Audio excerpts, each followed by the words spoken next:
Se você achou que em Estilhaça-me tínhamos uma garota presa em um manicômio, em Liberta-me você vai descobrir que a maior e a pior prisão não tem paredes. Eu vou te contar tudo sobre esse segundo volume. Então, se você está pronto para mergulhar de cabeça no universo da Juliette Ferrari, fica aqui comigo. Meu nome é Mayara, sejam bem-vindos ao canal Viajante Literária. Vem embarcar comigo aqui nessa e nas próximas viagens literárias, porque a saga continua, né? E já deixa seu like, se você é novo por aqui, se inscreve no canal para continuar me acompanhando, as minhas resenhas, enfim, as bobagens que eu vou falando, os assuntos sérios, os assuntos polêmicos, fofocas. Bom, hoje a viagem continua pelo universo de Stiassen, porque depois de toda a loucura do primeiro livro, chegamos em Liberta-me, que é o segundo volume da série, escrita por Taeli Mafi. E eu acho que antes de falar sobre especificamente esse livro, a gente precisa se relembrar onde terminou Stiassen, né? Juliette, ela passou boa parte da vida acreditando que era um monstro, porque o toque dela podia matar, né? E ela foi isolada, tratada como uma ameaça e até usada pelo restabelecimento. No primeiro livro, ela finalmente consegue escapar daquele lugar e começa a descobrir que talvez o problema nunca tenha sido exatamente aquilo que ela acreditava ser. E é a partir daí que a gente inicia a Liberta. A grande questão é que Juliette, ela está livre. Ela não está mais no manicômio, nem está sendo alvo de uma obsessão lá do Glockner. Só que ela não sabe muito bem o que fazer com essa liberdade. Ela está cercada por pessoas que possuem poderes semelhantes ao dela, está dentro de uma resistência, né? E começa a entender que pode muito mais ter controle potencial do que imagina. Só que existe uma diferença enorme entre estar fisicamente livre e se sentir livre, né? E é aqui que a autora explora essa diferença. Porque a Juliette, ela passou a vida inteira ouvindo que era perigosa, né? Que era diferente, que precisava ser contida. Então, não adianta simplesmente abrir a porta e falar: pronto, amiga, você tá livre, faz o pé na telha, né? O trauma, ele continua, o medo tá ali, a insegurança continua. E eu gostei bastante disso porque a evolução dela não acontece de uma hora para outra e ela não é linear. Ela não acorda no dia seguinte com a super autoestima em dia, né? E tá pronta pra salvar o mundo. E até porque isso seria muito conveniente, né? E não teria história pra isso. Ela continua tendo medo de machucar as pessoas, né? Continua duvidando de si mesma, tentando entender o próprio poder e principalmente tentando entender quem ela é e por que ninguém tá dizendo que ela é um monstro ou por que continuam dizendo isso. E pra mim, apesar de diversas vezes cansar e voltar para estacar zero, essa é uma das melhores partes de Liberta-me. A gente começa a acompanhar uma Juliette que está lentamente percebendo que talvez o poder não seja uma maldição, talvez seja uma ferramenta e talvez uma arma que ela precisa aprender a controlar. Embora o maior questionamento seja contra quem? Quem é que define o verdadeiro medo? Esse é um dos maiores questionamentos desse segundo volume. Contra quem usar esse poder? E isso muda completamente a forma que ela enxerga a si mesma. Só que enquanto ela está tentando descobrir quem é, existe outra coisa ocupando o espaço na cabeça dela, que é o Wydan, né? E é aqui que começa uma das maiores questões desse livro, né? Desse primeiro livro e desse segundo. Porque em Estilhaça-me, eu tinha achado, né? Falei com vocês por outro vídeo, inclusive vou deixar aqui no card, tá? Que o romance dos dois tinha acontecido de uma forma muito rápida, né? E em Liberta-me, eu comecei a perceber que o problema vai além dessa velocidade. Mas como ele realmente acontece? O Ada, ele parece muito ligado àquela versão frágil da Juliette, a garota que ele precisa proteger, que ele precisa esconder e manter segura. Só que a nossa mocinha, ela tá mudando, né? E o romance, ele começa a ficar travado, cansativo. E a Juliette acaba presa numa dependência afetiva que não favorece nada a evolução dela. E pra mim esse é um dos pontos mais problemáticos do livro, esse romance dela com o Adam. Bom, eu entendo que o sentimento dele, né? Entendo que ele tem medo, tem preocupação e existe uma história, né, por trás desse comportamento, mas ele é super protetor. Mas também acho que a proteção demais pode virar uma forma de impedir ela de crescer, de ela reagir, que é o que ela precisa, né? E daí chegamos numa das partes mais interessantes do livro, que é o Warner, né? Porque aparentemente a Tarefa Mafia decidiu que depois de apresentar ele como um personagem meio vilão, meio antagonista, ali no primeiro livro, seria uma ótima ideia fazer com que a gente questionasse absolutamente tudo sobre ele. E isso até funcionou. O Warner, ele continua sendo problemático? Continua. Mas o interessante é justamente que ele deixa de ser o vilão simples, que você olha e pensa, esse aqui é mau e pronto. Um personagem caricato, né? Existem outras camadas, né? E a gente vai descobrindo aos pouquinhos, né? Existem dúvidas, existem coisas que ainda não estão completamente explicadas. E a relação dele com a Juliette começa a trazer um pouco mais de tensão pra história, né? E isso cria um clima bem diferente, né? O que chama um pouco a nossa atenção. Eu acho importante dizer que não é simplesmente porque ele é bonito ou porque ele tem aquela personalidade misteriosa que faz metade do fandom perder completamente o senso crítico, né? Eu acho que o que torna o Warner interessante é o desconforto que ele provoca na gente. Ele incomoda, né? Ele tem aquele ar, né? Ele provoca, né? E ele desafia a Juliette. E principalmente faz com que ela questione algumas questões sobre si mesma. Coisas que ela precisa questionar, coisas que ela precisa se lembrar, né? E ele quer que ela reaja. Ao contrário do Adam. Completo oposto. Né? Então, assim, o Warner é uma das poucas pessoas que enxerga a Juliette não como uma vítima, mas como uma arma em potencial. Né? Enquanto o Adam tenta proteger ela, porque ela é frágil, o Warner vê poder, vê potencial. E isso é assustador para ela, porque significa encarar uma versão dela, de si mesma, que ela passou a vida toda tentando reprimir. No manicômio, a Juliette, ela só queria sobreviver. Em Liberta-me, ela tá livre, mas perdida, né? Ela não sabe o que fazer com essa liberdade. O Warner é quem parece dar uma resposta mais clara, né? Você pode lutar. Você pode ser mais do que apenas um sobrevivente, né? Ele fala isso pra ela. E somente quando ela estiver pronta é que ele vai fazer um convite inegável pra ela. Isso a gente vê em Incendeia-me, que é o terceiro volume, né? Depois de Liberta-me. Inclusive vamos ter resenha dele também, se prepara. O que a Tarefa Mafia faz com Warner nesse primeiro volume é uma jogada de mestre. Começa como um vilão absoluto no primeiro livro e a gente começa a ver essas rachaduras dessa imagem que ele tenta proporcionar. Não é porque ele é bonzinho, ele continua sendo protagonista, mas porque a narrativa nos mostra que ele também é uma vítima do restabelecimento. No livro Destrua-me, que é o livro que fica entre Liberta-me e Estilhaça-me, que é o primeiro volume, né? Eu não tenho ele aqui, mas é um conto dele, né? E a gente descobre que ele sofre muito da mão do pai. Ele foi criado para ser uma máquina, né? E nunca conheceu o verdadeiro afeto, né? Embora isso não justifique, né, a crueldade dele, mas humaniza o personagem. E essa humanidade comove a gente, né? Como leitor, como leitora, né? Poxa, a gente se pergunta, será que ele é mau mesmo assim? Ou ele realmente ama a Juliette? O que ele sente de verdade por ela? É só obsessão? Né? Essa ambiguidade é que mantém o livro vivo e que faz a gente devorar páginas para descobrir mais sobre ele. Ele é nosso queridinho aqui nesse livro, tá, gente? Ele é o que mais move esse livro, na minha opinião. Fato curioso, tá? Isso pode ser um spoiler, então eu vou deixar aqui o tempo para você passar caso você não queira saber, tá?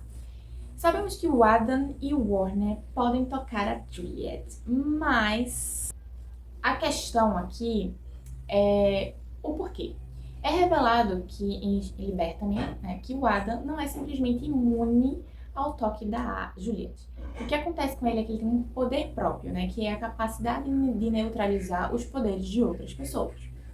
Quando o Adam ele está em alerta ou sente-se ameaçado, né, esse poder funciona como um estado automático, né? Ele anula o efeito letal da Juliette, por exemplo. E por isso que ele consegue tocá-la no primeiro livro com tanta facilidade. Porém, aqui é que mora o problema. Conforme ele se sente confortável perto dela, principalmente em momentos de intimidade, né, que eles são um casal aqui, é exatamente nesse momento que, né, o poder dele falha e a Juliette acaba machucando ele. Então, isso muda completamente a dinâmica do relacionamento deles. Porque a segurança que a Juliette sentia ao lado do Adam, na verdade, é uma ilusão frágil, né? Porque tocar nele não revoga o poder dela, não torna assim a relação dela segura, na verdade, se torna muito instável. Então muda tudo aqui, né? O relacionamento deles começa a ruir a partir daí, até porque ele começa a esconder a verdade sobre isso pra ela. Isso deixa ela furiosa, minha gente, furiosa. Tá, mas aí descobrimos que o Warner pode tocar na Juliette. O caso do Warner é completamente diferente, mas muito interessante. Eu acredito que tem uma questão-chave do porquê eles podem tocar na Juliette, mas isso aí eu vou deixar pra vocês descobrirem no livro. Né? A princípio, gostaria de dizer que o Warner, ele toca na Juliette no primeiro livro sem querer, né? Quando ela tava escapando, ele meio que toca no tornozelo dela. E aí ele percebe que pode tocar nela. Ele tem a capacidade de sentir, manipular as sensações, emoções, energia das pessoas ao seu redor. E quando ele toca a Juliette, ele não está anulando o poder dela, como o Adam. Ele está, de alguma forma, assumindo o controle, não o controle exatamente, mas está absorvendo essa energia. E ele se torna imune ao poder dela. Então, teoricamente, ele não tem nenhuma restrição. Ele pode. Agora, se tem alguém que aparece e melhora a história de um jeito muito imediato, muito colossal, esse alguém é o Kenji, né? O nosso queridinho, o engraçadinho que todo mundo ama. E aqui eu pretendo defender ele com todas as minhas forças, tá? O Kenji é engraçado, sarcástico, inteligente e principalmente tem uma capacidade de raciocínio que muitos personagens ali não têm. Né? Ele é um dos membros da resistência contra o restabelecimento. Ele cresceu, né, na resistência, é um rapaz com poder que cria ilusões e tem invisibilidade. Ele funciona como um alívio no livro, sabe? Um respiro, uma pausa. Porque tá carregada, né, de coisas emocionais, né? Porque tem trauma pra cá, tem crise existencial pra lá, romance complicado, poder, estabelecimento, e aí chega o Kenji. E é uma coisa que você pensa, finalmente alguém sensato, finalmente alguém pra aliviar o clima.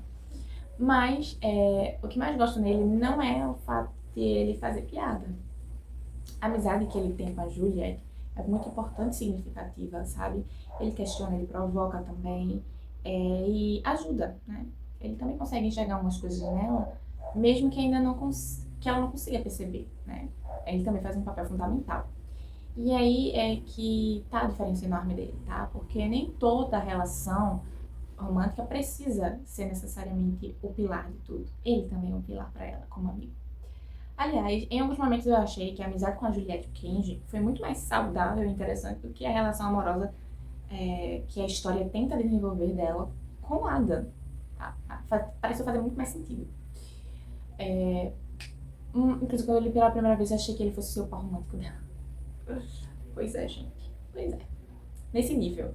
É que nem eu pensei quando a Fiora conheceu o Lucian. Achei que eles fossem seu casal, ao invés de ser a Fiora com o Tanya. Me surpreende, né? Mas o nosso queridinho também tem história, né? E por trás do sorriso sarcástico existe um rapaz que, né, carrega suas próprias dores. O Kenji não fala muito do passado dele, né? Mas a gente sente que ele também, a gente sabe que ele sofreu bastante, ele também perdeu gente, ele também luta contra o restabelecimento. A diferença é que ele escolheu sorrir do caos em vez de ser engolido por ele, né? Então ele tem essa vibe, mas ele é tipo órfão, né? Não sei nem como é que tá a situação dos pais dele, que ele não conta aqui, mas a gente sabe que ele cresceu na resistência. Bom, agora vamos falar sobre um problema que continua acontecendo na série, que é sobre o universo, né? Eu gostava muito da premissa de Stieg Larsson, do restabelecimento, eu gosto da sociedade de colapso, essa ideia, né, de pessoas com poderes, da resistência, eles lutarem. O problema é que eu ainda sinto que tudo isso poderia ser mais desenvolvido. A gente sabe que o restabelecimento é uma das ameaças, sabe que existe uma estrutura política por trás disso, sabe que aquele mundo é completamente diferente do nosso, né? Mas eu queria entender mais. E a gente não tem os refrescos desse mundo, do universo. Eu queria, por exemplo, saber como esse governo funciona, como chegou ali, como a sociedade ela realmente está organizada, né? Se é só aquilo que a gente vê e qual é exatamente a dimensão desse conflito. Ele é nível mundial ou só pequenininho ali restrito? Eu entendo que a história ela tá ali presa no ponto de vista da Juliette, né? E essa perspectiva dela não ajuda muita coisa, né? Naturalmente porque ela não sabe muito, então nós também não sabemos junto com ela. E se isso Só que isso não deixa de criar uma sensação pra gente que o universo tem muita coisa acontecendo lá fora, né, ao redor dos personagens, e a gente tá no ovinho dela, né, um ovo de codorna. A gente tá sabendo de um ovo de codorna. Bom, mas eu acredito muito nos próximos livros. Eu espero que pelo menos essa parte se desenvolva, já que os personagens a gente já tá conhecendo cada vez mais, né. Bom, agora juntando tudo isso, eu chego ao meu veredito, né. Liberta-me é um livro que transforma, né? Sobre transformação. E ainda não é um livro sobre vitórias, na verdade é sobre muitas derrotas, né?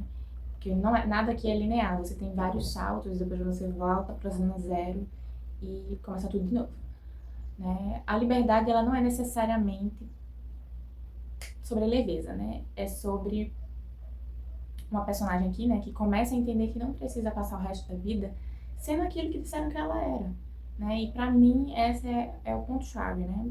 É a parte que interessa da história, porque a história é sobre a Juliet, né? E ela começa a perceber que os problemas não estão ali no poder que ela tem. O problema é que ela não acredita ser capaz de controlar aquilo que tem. Então, eu gostei bastante dessa evolução dela, apesar de ser muito gradual, né? Apesar de às vezes eu querer sacudir ela e dizer, mulher, acorda, pelo pé, reage. Eu gritando com ela junto com o pessoal, bora, bora, bora, pra ontem. Eu gostei muito, assim, né, mas no geral. Gostei do Kenji. A Warner é muito mais interessante nesse livro, porque ele aparece mais. De uma forma, assim, que a autora, ela começa a criar dúvidas, né, pra gente. Nossa, muitas questões sendo levantadas que não foram no primeiro livro, né. E eu, assim, não consegui ignorar os problemas, né, claro. A gente tem ali o romance com Adam, que me incomoda. Pelo menos o que acontece com Warner parece uma coisa construída. O que aconteceu com Adam não foi, né? O mundo ele continua superficial. A escrita, ela, embora tenha características próprias e identidade própria, às vezes acaba ficando um pouco maçante essa ideia da licença poética, mas funciona, tá, gente? É legal.